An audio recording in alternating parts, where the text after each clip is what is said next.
Rachel, you're distracting me with your distraction. Like, what is going on? I'm recording this already. This is going to stay on camera. This is going to, listen. You did not say we're ready. You said it's been a while. Did you guys hear that teacher? Oh my God. I am being attacked. I'm going to debate if I'm going to leave this in so that people see how you attack me off camera. I have hashtag Team Anna. Hashtag Team Anna. Yeah, you're going to start that again? Oh, That's an old thing. I didn't start that at all. Yeah. No. I'm not going to get into that. I know you won't. No, I'm not going to give you that. I'm not going to get into that. Of course not. Hi, Anna. How's it going? It's going very well. Welcome to the Creative Spin Podcast. Thank you. Another episode. My pleasure. Welcome. I said All my right. pleasure. That's it. Bye, guys. No. Are you ready to dive into this topic of today, in which we're going to talk about media? Ooh. The media. What about media? Like we're going to talk about media or social media? traditional media versus I don't like to call it new media because it's not new anymore. The current media, I guess, the current state of media. And the differences of what's going on both ends, in which the quote unquote traditional quote unquote old media is kind of I don't think they know where to go, what direction to go. Do? I think they do. It's just there's a lot of politics into it. I believe, this is my personal opinion, and I think that they're scrambling a little bit to figure out what to do, especially now in these pandemic days. And this all came to me because a couple of articles came up on the news yesterday and today. When we were recording this. And that's why I wanted to kind of just go through one article that I was reading from one of the newspapers online, and because it talks about a lot of different little things, and I think that it kind of we'll be able to kind of discuss. Give our own opinions, right? Who are we? Who the heck are we? Who the heck are you? I don't know. So let's hit that intro, and once we come back, we're gonna be discussing the future of radio and TV and podcasts and our predictions of the future, and then we'll watch this again in 30 years and see how wrong I was. That's what we do. All right. Welcome to another episode of the Creative Spin Podcast. Buckle up, you're in for a show.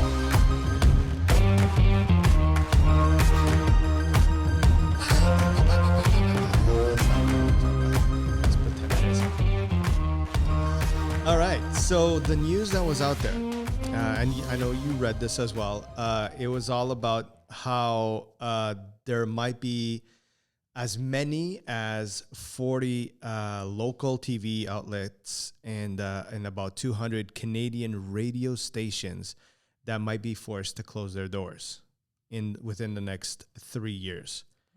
That's I did see that. It's a big number. It was like, okay, that's quite a big hit. That's quite a big number. And does it surprise you? No. Why? I've seen over the years a lot of these TV stations and radio stations sort of undermining what was happening in the world, in the sense that, and I get it from a professional point of view, they always defended. They are the true journalists. That's their profession, and anyone these days can just have a blog and create news, or what's fake and what's not fake. I do think, however, that was not the right approach to it. The right approach could have been, how can we use this to our advantage, and how can we add this new perspective, this new way of doing news, of doing media, to the traditional, to what we have. Yeah. Because of that resistance that I have seen, I was not surprised to read. It makes me sad, but I was not surprised to hear and read the news that I read. Yeah, I think this kind of reminds me of the old story of the Netflix versus Blockbuster. Exactly, yeah. The fact that, at the time when Netflix was trying to sell the idea to Blockbuster. Blockbuster said, no, kid, we got this. Nobody's going to touch us. We've been around for years. We've got an empire, and nothing happened? is. Yeah, now Blockbuster. They're an Airbnb place. They're down to one Airbnb place or something like that. And I think you're absolutely right in terms of the traditional media not taking the advantage, because I don't think they embraced what was being I believe that they were the group in the best position possible to actually take all of this new, quote unquote, because it's not new anymore. But when it started to pop out that, guess what? We can do stuff online. We can, get the news online and go on to YouTube and use all other platforms to actually extend our reach to our public. They were in the perfect position, and they kept themselves saying, nope, we got this. Yeah. We know what we're doing, kids. It almost made me think of, the time of monarchies. The king was up there, and God forbid if you even looked at the king. And it was almost like that. It was like you have to embrace what's new. And I felt like that. I was just looking at some radio stations, some TV stations, and there were a few known ones here in Canada that have posted on YouTube, have not posted anything for the past 8 months. So the last thing they posted was like January of this year or December of last year. But I do have to say, I also did a lot of research, and I went digging into, obviously, I went to a few of the TV stations here in Canada. I also, looked around in the States. The numbers are quite different. It's interesting to see. And that shows the number of the population, Canada versus US. Obviously, you're looking at, let's say, as an example, I jotted down the numbers just so I wouldn't forget, because, I'm getting old. And age does a couple of things to your brain. So like as an example, Global News, they have about, close to 2 million subscribers on YouTube, which is very great. good. That's awesome. It's good. But when you compare it to CNN, they've got 10 million. Yeah. So that shows you the reach of the audience in the States versus here. And that's really just a numbers game. But when I see numbers that, let's say Global News or CNN or City TV or CTV or all these guys that are out there, why haven't they grown more? I think now, within the last couple of years, they have been trying to play catch up. But YouTube's been around for 10 plus years. Facebook has been around for 10 plus years. Yeah. Yes, they have a pretty good following, but why don't they have more? It's almost like they treated it as like that kid that just showed up at dinner time and is like, sit over there at the end of the day. We'll give you some leftovers and whatever. And that's how they treated social media or social platforms. Let's put it that way. I think it was because of that particular reason, because they are professionals in that field. And all of a sudden they see everyone posting, everyone doing things. And I don't think they took it seriously enough. Well, because I guess the background, if like a better word, was not there. You know what I'm trying to say? Well, and I get that. And I fully understand their position when it comes to professionalism. I also believe that no matter if you are on a TV or a radio station or a podcast or on YouTube, you need to be professional at what you do. Yeah. Now, that being said, just because you don't have a piece of paper from a college saying that you're not a professional at what you do doesn't mean that you can't be good. Exactly. Right? I do agree. You go to school for a reason. There are things that you learn there that will, make you a better professional. But now let me be a little bit of a devil's advocate. In the traditional news sphere, you see a lot of crap. Yeah, you do. I was going to say some other stuff, but you really do. You see a lot of crap. And it's just like in any other profession. Not everyone who holds a degree in a particular, area means that they're the best at it. Exactly. And you do see, you definitely do see that. And on the other hand, you see people like, for example, myself. When I went to university, I never did journalism. I never did media studies. but I always had a genuine interest in Yeah. media. It's just that my program did not allow me to go that way either. And You then could have done it afterwards, and then but I you was chose going not to say, to. and then I didn't go back to do a second degree because, you know, I started But teaching people are and all of people, that. and people can learn. People can educate themselves and I get better. actually have a genuine interest when it comes to this. So if I now choose to go back and do a media studies degree, I probably can do well. So even without it, it doesn't mean that I cannot do. And this is what I see a lot in you know, when I go to But I YouTube, think- when I see Facebook, whatever. But I think that traditionalism Blogs, view yeah. of what a piece of paper is, yeah. I think that has been kind of losing grounds because I think as a society, we're realizing that the piece of paper does not make the person is the person, right? Exactly. And, it just allows you to get into that field and you become an expert. That doesn't mean you're Exactly. good at it. And the fact that, and just going back to the actual traditional media, you do see a lot of, I mean, everybody's throwing it out there, the fake news, but it is true though. Oh, Like, they've used it. They've fallen for it as well. And, right? and that's the unfortunate side as well, is that before we used to say, oh no, if you're on TV or you're on the, you know, working for a news outlet or whatever, you're the real deal and all of that. Yeah, that was what happened, but not nowadays. I think nowadays things are a lot different. I have to be honest, even if it is like a renowned name, where if I see something, let's just say, you know, the asteroid just hit Earth, and I see it on a known, you know, publication, I don't fall for it.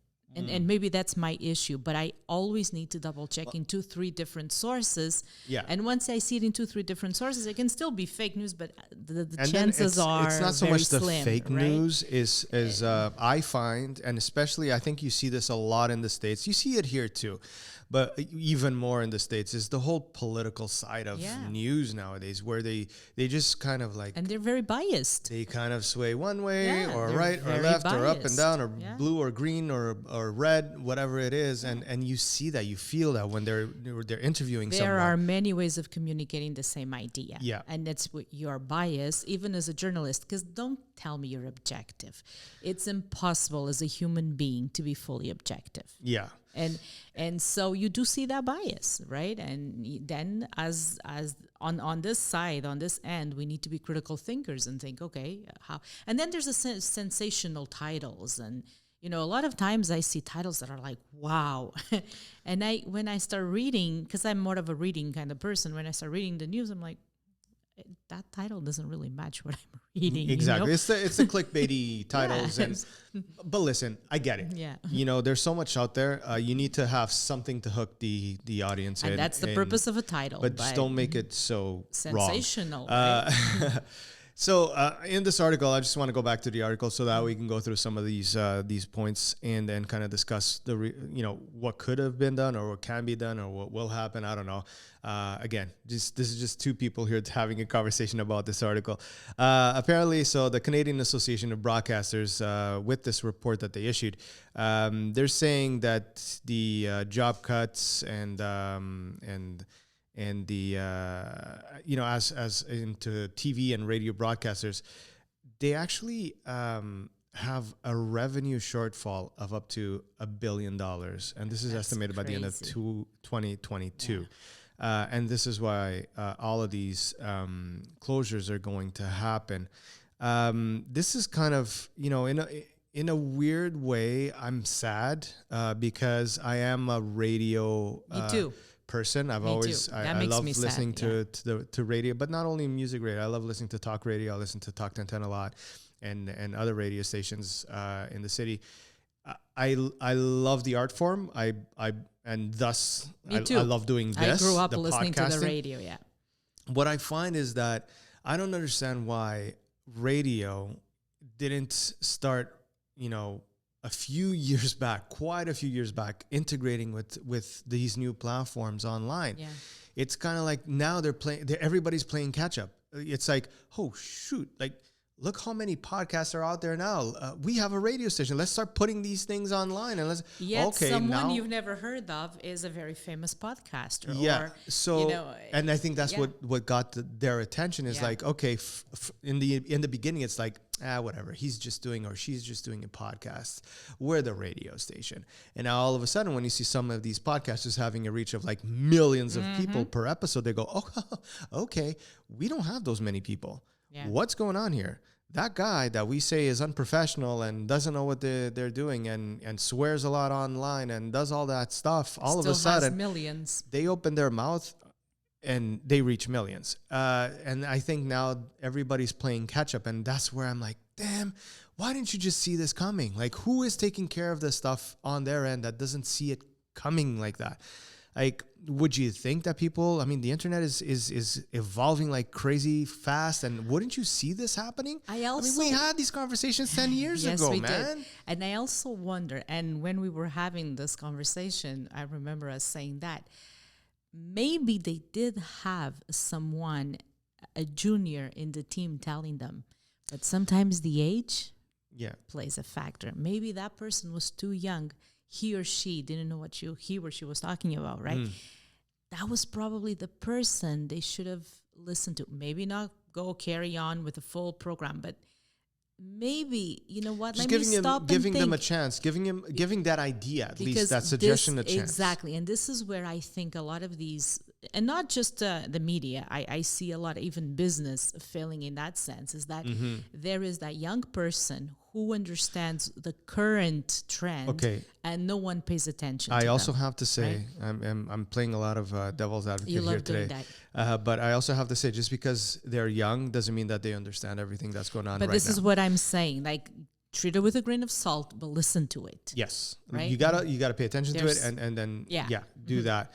But it's concerning to see. Like, I'm reading the news and I'm going, you know, another 150 radio stations could be toppled in the next 18 months. That crazy. Follows. This is obviously a ton of jobs as well. They're estimating about 2,000 jobs, people that are going to be left to find something else to do and get into something else. And I feel like there would not be a need for all of this had they just paid attention to what's going on in the world, right? Yeah. And it's kind of sad to see when it's like you're saying, even in business, you know, we've had our business for 16 years. I started my business. I was a graphic designer. I always say this. I was a glorified graphic designer that didn't want to be called a freelancer. So I registered my own company, and all of a sudden I had a company. But since then, I evolved. It's been 16 years of growing, hiring people, changing things. Learning. I mean, I started off just with design. Now we're doing podcasts. We're doing video stuff, things that I would never imagine to be doing at this point when I started. But I evolved. Imagine if I was just doing design and printing. Remember when, you know, in the first years where 70 to 80% of our revenue was printing stuff? Yeah. And now we can safely say it's 5 to 10%, not even 10%. What am I kidding? It's 5% listen, probably. But this is with everything. Remember when I got called crazy a couple of years ago when I said I was going to start teaching online, right? And everyone just like, no, you can't. I still call you crazy, right? But not because of that. But the thing is, it's where pre-COVID, a lot of the language institutions, a lot of the learning centers were offering online options because people are busy or they don't want to, you know, leave the house. And so when you're teaching adults, they are motivated enough to sit in front of a computer and learn, right? Yeah. And everyone was telling me, you're nuts. That's never going to work. Oh, look at Zoom now, eh? COVID hits. Why didn't you, invest in Zoom? We would have been very well off at this point. Yeah. But there you go. But the thing is, in 2015, I got introduced to teaching through Zoom, right? Yeah. And every time I said it, I would seriously, I had one person just go, pfft, and now what? Yeah. Now look at that. Now everything is going to be through like a Zoom-like else, thing. Yeah. Right? So I don't know. So it doesn't surprise me to hear this. Though. Now I want your opinion on this, and I want to know if you feel like this is something that should have happened or not. They're saying that. So the article goes on and says, this is why we acted and decided to provide independent news and community radio broadcasters with a 25 million emergency funding as part of our sector-wide Canadian Heritage COVID-19 emergency response. it's a big number. I get it. Everybody got hit because of the pandemic. Obviously, businesses had to, look at their expenses. And I know it's kind of crazy, but businesses, the first thing that happens when a business starts slowing down is they're going to pull off any ad they have or pull off any marketing, which is the only thing that brings them business. Exactly. It's kind of like, it's so contradictory, but it is what happens. Never do that. It is what happens. So I get the fact that they got hit with, all of these clients that are backing away from advertising with them. And now all of a sudden they don't have the same amount of revenue. But didn't that happen with every single sector of business? Why is it that, all of a sudden, here's $25 million for you guys, but, you guys are just cleaners, so you're not going to get anything. You know what I mean? I get that it's important to have the news outlets out there to provide us with information and all that, but do we need so many? I have a question though. That heritage. So much of a devil advocate right now. But that heritage that called my attention because I didn't read that one. Heritage in the sense of keeping programs going in different languages, or as well. So and it also continues saying in that statement it reads additional funds were also made available for organizations who do not usually benefit from our existing programs, like independent broadcasters and producers of content in a language other than English or French. So it's interesting. They're actually, it's kind of broad. They're trying to send it to everybody. But my bottom line is this. I know we're dealing with a crazy, situation here. Nobody was expecting this thing to happen. But we need to adapt. Yeah. We all need to adapt. I think that's the bottom line. I get that this is a struggle, but hey, listen, it's a struggle for everybody. It's a struggle for me as well. It was a struggle 100 years ago with the Spanish flu. It's been a struggle through World War I, World War II. Name it. It's always a struggle. Right? And it's great that the government is stepping in and trying to help. I mean, it helped, a lot of people during this pandemic and businesses as well. I realize that. But I'm kind of like thinking, okay, is this just going to be a Band-Aid? Because that's what it is. That's what it Yeah. That's my problem and my issue with this is that, too. You're spending millions of dollars trying to fix something with a Band-Aid. And you're not fixing the problem. You're giving money so that they can keep the doors open. But what is happening on the flip side, and what is going to happen in 6 months from now when money runs out and you still haven't fixed the issue? Or are they fixing it? I don't know.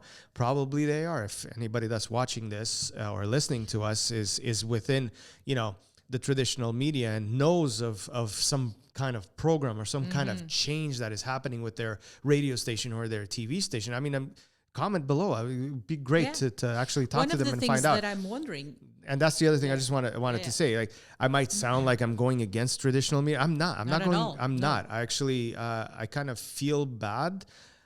The only thing, and this is not going against. This is kind of like me going, damn, why didn't you see it coming? Because I think most people saw it coming. I think and so.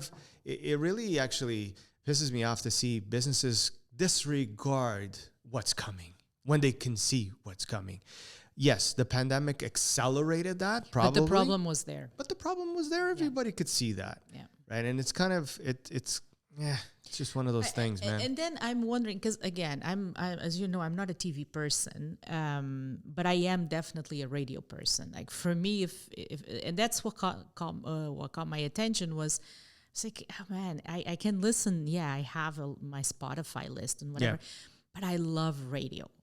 That's just who I am, right? I mean, we listen to radio all the time. Right? And TV, I'm not as much of a TV person, and it annoys me that I have to be in front of a TV a certain time. So, in a way, if you can make your content available to me through another platform, great, because then I'll go check it out, right?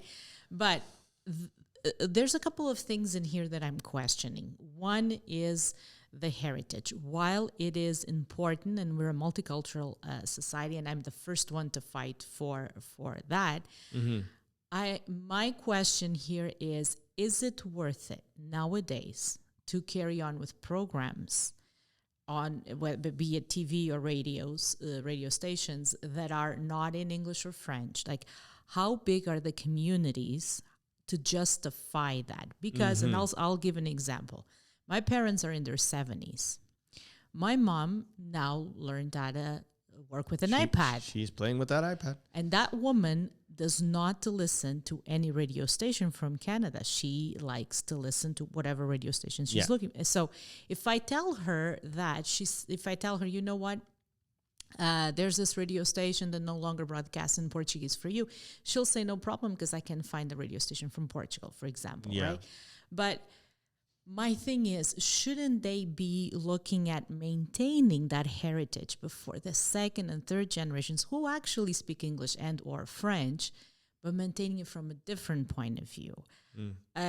Should they be rethinking the way they are doing these programs? Don't kill them. I'm not saying kill them. Maybe do something different with them, right? Yeah, and I think that's where I'm hoping that's where most of these companies are now going towards is, we have the infrastructure, we have the equipment, we have the people, we have the knowledge. Let's just start slicing these things up and use them in other platforms so that it will become available.